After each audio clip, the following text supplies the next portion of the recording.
Hello दोस्तों, नए video में बहुत बहुत स्वागत है आपका। दोस्तों, इस वीडियो में स्टेट बैंक ऑफ इंडिया या एसबीआई के शेयर के बारे में हम आपको बताएंगे और क्यों ये आपका 2021 में बेट होना चाहिए या आपके रेडार में होना चाहिए, उसके बारे में आपको हम बताएंगे।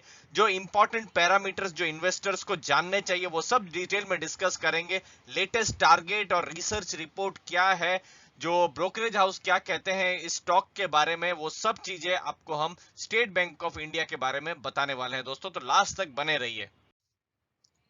अब आपको सबसे पहले जो इंपॉर्टेंट चीज जाननी चाहिए वो है वैल्यूएशंस, जो कि स्टेट बैंक ऑफ इंडिया के बहुत ही अट्रैक्टिव है आज की तारीख में। तो थोड़ी देर में आपको वैल्यूएशन के बारे में डिटेल में बताएंगे, जिससे आपको आइडिया आएगा कि स्टॉक कितना सस्ते में मिल रहा है। दूसरी चीज जो इन्वेस्टर्स को कभी कभी डर जो रहता है, सताता है, कि नेशनल सर्विस का कोई भी इशू होता है तो फिर स्टेट बैंक ऑफ इंडिया को काम करना पड़ता है। इसका मैं एक उदाहरण दूं, थोड़े दिनों पहले ही यस बैंक अचानक से रातों रात जो आरबीआई ने इसमें मोराटोरियम लगा दिया था, और यस बैंक को बचाने के लिए लास्ट में जो बड़ा इक्विटी इन्फ्यूजन जो करना पड़ा वो एसबीआई को करना पड़ा। तो उसकी वजह से यस बैंक तो बच गया, लेकिन इन्वेस्टर्स को ये डर हमेशा लगने लग गया कि कभी भी ऐसी भविष्य में तकलीफ होगी तो स्टेट बैंक ऑफ इंडिया को ही कहा जाएगा कि इसको बचा लीजिए। तो ये एक कंसर्न रहता है, तो वो कंसर्न अभी डिक्रीज कर रहा है। और ये लेटेस्ट रिसर्च रिपोर्ट जो है, जिसका हमने जो बेस किया है, वो सीएलएसए की रिपोर्ट है दोस्तों। अगली चीज जो उन्होंने कही है कि रिटेल और कॉर्पोरेट क्रेडिट साइकिल थोड़ी ठीक ठाक रहेगी, मतलब बहुत बढ़ने वाली नहीं है लेकिन ठीक ठाक रहेगी अगले कुछ महीनों में। स्टॉक प्राइस आज की तारीख में है 284 स्टेट बैंक ऑफ इंडिया का। लेकिन स्टॉक प्राइस के क्या ट्रेंड रहे हैं, वो चीज हम आपको अभी बताते हैं। देखिए, 5 साल पहले अगर यही जनवरी फरवरी 2016 के पास हम जाए तो स्टॉक प्राइस 200 के पास था और गिरकर ये 160 तक भी पहुंच गया था। लेकिन एक बहुत ही लंबे समय में, ये देखिए, अक्टूबर 2016 से लेकर ऑलमोस्ट अक्टूबर आप 2017 की आप बात करिए तो उस समय स्टॉक प्राइस 250 से 300 के बीच में रहा था, जो कि अभी जो इसका स्टॉक प्राइस है 284 के आसपास। तो ये जो स्टॉक प्राइस है उसको टच किया भी हुआ है। अब देखिए, जून जुलाई के महीने में 2019 में, मतलब 1.5 साल अभी हुए हैं, तो स्टॉक ने हाई भी 350 के ऊपर का पकड़ा था। पिछले साल भी, मतलब 2020 में भी, ये जो वायरस था, वायरस के पहले की बात कर रहे हैं, जनवरी फरवरी की, तो स्टॉक 300 के ऊपर के लेवल पर अच्छा खासा ट्रेड कर रहा था। लेकिन स्टॉक गिरता है लेकिन रिकवर नहीं हो पाता है। अब दोस्तों देखिए, बहुत सारे ऐसे स्टॉक है जो रिकवर कर गए। देखिए, जो आईटी सेक्टर है, फार्मा सेक्टर है, उसके इनफैक्ट अब तो मेटल के भी स्टॉक धीरे धीरे रिकवर कर रहे हैं। लेकिन स्टेट बैंक ऑफ इंडिया का जो स्टॉक है वो अपने पुराने लेवल तक नहीं आ पाया है। तो ये इन्वेस्टर्स को प्रश्न है, तो वो भी हम आपको बता रहे हैं कि क्यों, एक रीजन है जिसकी वजह से स्टेट बैंक ऑफ इंडिया का जो स्टॉक प्राइस है बहुत लंबे समय तक आपने देखा होगा कि एक रेंज पकड़ के ही था। देखिए, 200 के पास ही ये रेंज में था। अभी फिलहाल ये 1 डेढ़ महीने में ही इसका स्टॉक प्राइस ऊपर आया है। अब देखिए दोस्तों, ये स्टॉक चढ़ नहीं रहा है और वैल्यूएशन उसकी वजह से बहुत ही कम हो गए हैं, क्योंकि एक डर इन्वेस्टर्स को ये है कि कहीं ये जो एनपीएज हैं वो बढ़ ना जाए, क्योंकि लॉकडाउन था, स्ट्रिक्ट लॉकडाउन था, बिजनेस बिल्कुल ना के बराबर हुआ था। लेकिन जो कंपनी है उसका वैल्यूएशन बहुत ही सस्ता है। अगर हम प्राइस अर्निंग रेशियो की बात करें तो ये 2022, मतलब अगले फाइनेंशियल ईयर का जो एस्टिमेशन है, जो सीएलएसए ने किया है, 9.8 का किया है, और प्राइस टू बुक 1 की है, जो कि बहुत ही सस्ती। अगर आप एचडीएफसी बैंक या कोटक की बात करें तो उनका 3-4 के पास रहता है, 5 तक भी कुछ बैंक्स का गया है। बंधन पहले 7-8 के भी प्राइस टू बुक में रहता था, अभी तो खैर वो 4 के आसपास आ गया है। तो लेकिन स्टेट बैंक ऑफ इंडिया का प्राइस टू बुक अगर आप देखें तो ये 1 के पास है, जो कि इसको बहुत ही अट्रैक्टिव बताता है। दूसरी चीज है रिटर्न ऑन इक्विटी, ये 10.911 के पास है। ये एक दूसरा एस्पेक्ट है फंडामेंटल में जो इसको और अट्रैक्टिव या फिर कम या सस्ता हम कह सकते हैं वो बनाएंगे। और ये देखिए, ये बहुत ही इंपॉर्टेंट पॉइंट है। 10 साल का जो एवरेज है, 10 साल का जो एवरेज वैल्यूएशन है, उसमें स्टेट बैंक ऑफ इंडिया 27%, जी हाँ, 27% डिस्काउंट में ट्रेड कर रहा है। हमने 5 साल का डेटा आपको थोड़ी देर पहले दिखाया था, लेकिन 10 साल का जो एवरेज है उसके हिसाब से देखें तो अच्छा खासा डिस्काउंट में ट्रेड कर रहा है। इनफैक्ट एनपीए को लेकर बहुत सारे प्रश्न थे।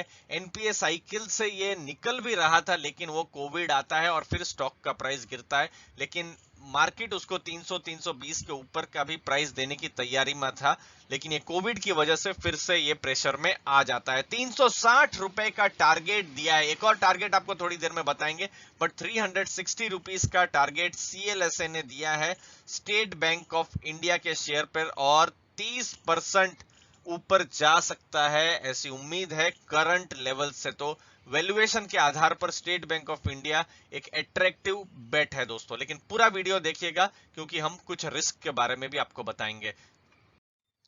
अब दूसरी एक और रिसर्च रिपोर्ट है आपके सामने एमके की। उन्होंने 340 रुपए का स्टॉक प्राइस का टारगेट दिया हुआ है। उनका कहने का है कि स्टेट बैंक ऑफ इंडिया ने ऐसी खराब मार्केट में भी मार्केट शेयर गेन किया है, और दूसरी जो पब्लिक सेक्टर बैंक्स है, नाम लेना सही नहीं होगा, लेकिन दूसरी public sector banks market share lose कर रही है। इनफैक्ट जो प्राइवेट सेक्टर बैंक्स है, जो बड़ी बड़ी बैंक्स है, चाहे वो कोटक महिंद्रा बैंक हो या फिर एचडीएफसी हो या आईसीआईसीआई बैंक हो, वो मार्केट शेयर गेन कर रही है। और वहां पर अगर कोई गवर्नमेंट बैंक मार्केट शेयर जो बचा रही है वो है खाली state bank of India. Franchisee network strong है, लोगों का विश्वास भी इसके ऊपर है क्योंकि brand state bank of India पर एक लोगों को भरोसा भी होता है। डिसरप्टिव प्राइसिंग पावर है कि कम जो कोई लोन अगर देना हो तो फिर कम रेट में भी ये जा सकते हैं, तो वो इनके पास पावर है। रिटेल का जो ग्रोथ है, रिटेल का मतलब है आप हो गए, हम हो गए, तो हम जो इंडिविजुअल जो लोन लेते हैं तो वो लोन ग्रोथ बहुत स्ट्रांग हो रहा है। पिछले कुछ महीनों में होम लोन और ऑटो लोन्स बहुत ही स्ट्रांग रहे हैं, तो ये इसका एक पॉजिटिव है, और ये प्री कोविड के लेवल पर ये जो लोन्स है वो जा चुकी है, तो ये कुछ पॉजिटिव है जो स्टेट बैंक ऑफ इंडिया पर देखे जा रहे हैं। कॉर्पोरेट क्रेडिट का भी अगर रिवाइवल होता है तो एक और पॉजिटिव रहेगा। लेकिन ये सब तो जो पॉजिटिव बातें हुई स्टेट बैंक ऑफ इंडिया को लेकर, लेकिन इन्वेस्टर को दोनों पक्ष को सुनना चाहिए। दूसरा पक्ष है रिस्क का, वो आपको हम अब बताते हैं। अब ये है आपके सामने कुछ की रिस्क। पहला रिस्क है ट्रेजरी लॉसेस हो सकते हैं, जो कि शार्प राइज हो रहा है जीसेक यील्ड में, तो ये कुछ लॉस हो सकता है। दूसरा है एनपीए फॉर्मेशन। अब दोस्तों लॉकडाउन का समय था, उस समय में बिजनेस भी नहीं हुआ है, तो जो कॉरपोरेट्स हैं या कुछ एसएमईज जो उनकी बैलेंस शीट कमजोर है, वहां पर एक्सपेक्टेड है कि वो लोग डिफॉल्ट कर दे, तो उससे क्या होगा, जो आपका कम बैंक का जो एनपीए है वो बढ़ेगा, और बैंक का एनपीए बढ़ेगा तो वो फिर एक अलग से तकलीफ होगी। और ये जो तकलीफ थी पिछले 4-5 सालों में कॉर्पोरेट बैंक्स में थी, वो आपने आईसीआईसीआई बैंक में भी देखा होगा, आपने स्टेट बैंक ऑफ इंडिया में भी देखा होगा, तो वो क्लीन अप हो रहा था, बैलेंस शीट क्लीन अप हो रहा था, लेकिन तभी ये कोविड आ गया था, तो उसकी वजह से फिर वो वहीं के वहीं हो गया। तो अभी अगर कुछ डिफॉल्ट बढ़ते हैं या एनपीए बढ़ते हैं तो फिर स्टॉक पर प्रेशर आ सकता है, और उसके लिए जो हमारे लिए जो मेन इंडिकेटर रहेगा वो होगा Q3 का रिजल्ट। तो वो कुछ हम लोग एक महीने के अंदर में ही हम एक्सपेक्ट कर रहे हैं कि Q3 के नतीजे यानी अक्टूबर नवंबर दिसंबर के नतीजे आएंगे, हमको और कुछ जानने मिलेगा, मैनेजमेंट ने क्या कहा है, बहुत कुछ क्लैरिटी आएगी। Q4 के रिजल्ट और ज्यादा क्लैरिटी देंगे, तो वो बहुत ही इंपॉर्टेंट देखने को रहेगा दोस्तों। तो इसीलिए इस चीज को लेकर आप जरूर सतर्क रहे। अगर एनपीए बढ़ जाते हैं तो फिर ये वैल्यूएशन और ये सब चीजें शायद उतना काम ना करें। तीसरी चीज है ग्रोथ अगर स्लो होता है, अगर कॉम्पिटिशन्स है वो इससे अच्छा भी परफॉर्म करते हैं तो ग्रोथ कम हो सकता है कंपनी का, वो चीज को इन्वेस्टर को ध्यान में रखना है।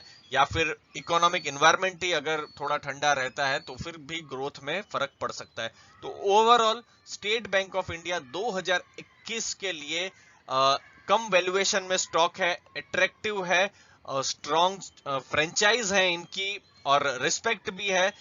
रिस्क में अगर आप देखें तो एनपीए अगर बढ़ते हैं तो वो मेजर रिस्क है। आप अपने व्यू जरूर बताइए स्टेट बैंक ऑफ इंडिया पर कि ये 2021 में ये स्टॉक आपके रेडार में है कि नहीं, large cap blue chip company है, आप जरूर बताइए। दोस्तों आपने समय दिया उसके लिए बहुत बहुत धन्यवाद। वीडियो देखने के लिए आपका फिर से बहुत बहुत थैंक यू। अच्छा लगा दोस्तों तो जरूर लाइक शेयर सब्सक्राइब कीजिएगा।